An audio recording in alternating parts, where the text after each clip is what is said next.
সম্প্রতি রাজনৈতিক মহলে একটি বক্তব্যকে কেন্দ্র করে খুব বাড়াবাড়ি হইতেছে।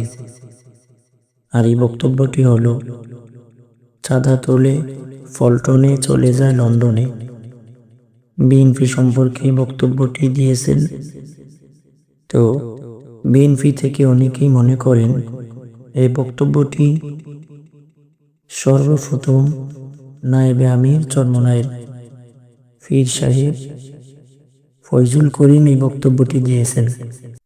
তো বিএনপি সম্পর্কে বক্তব্যটি সর্বপ্রথম কে বা কারা দিয়েছেন, বা নায়েবে আমির ফয়জুল করিম শাইখে চরমনাই তিনি কি বক্তব্যটি দিয়েছেন, নাকি তিনি কারো উদ্ধৃতি দিয়েছেন,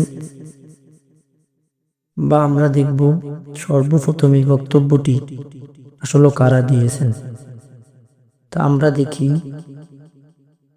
সর্বপ্রথম বিএনপি সম্পর্কে এই বক্তব্যটি কারা দিয়েছেন।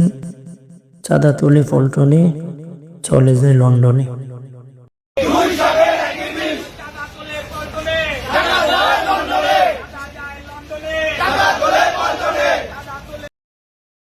আপনারা দেখলেন দিন তারিখ সহকারে সর্বপ্রথম ঢাকা জগন্নাথ বুয়েট এবং ইডেন কলেজের ছাত্রছাত্রীরা সোহাগ হত্যার প্রতিবাদে তারা সর্বপ্রথম মিছিলে এই উক্তিটি বা এই কথাটি তারা বলেছেন।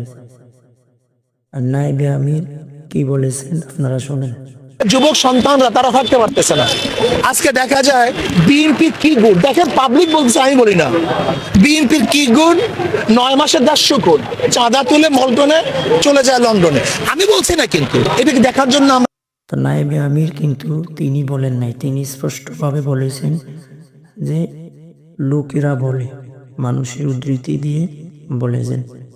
আসলে আমরা এখন দেখলাম যে বিএনপি থেকে যে অভিযোগ আনা হইল শাইখে চরমনাইয়ের ব্যাপারে, আসলে তিনি এই বক্তব্য দেননি। সর্বপ্রথম এই বক্তব্য দিয়েছেন ঢাকা জগন্নাথ ও বুয়েট ইডেন কলেজের ছাত্রছাত্রীরা তাদের মিছিলে এই কথাটি বলেছেন। আর নায়েবে আমির তাদের উদ্ধৃতি দিয়ে তিনি এই কথা বলেছেন। অতএব শাইখে চরমনাইয়ের ব্যাপারে যে অভিযোগ আনা হয়েছে এই বক্তব্যটির ব্যাপারে, এই বক্তব্যটি শাইখে চরমনাই দেননি।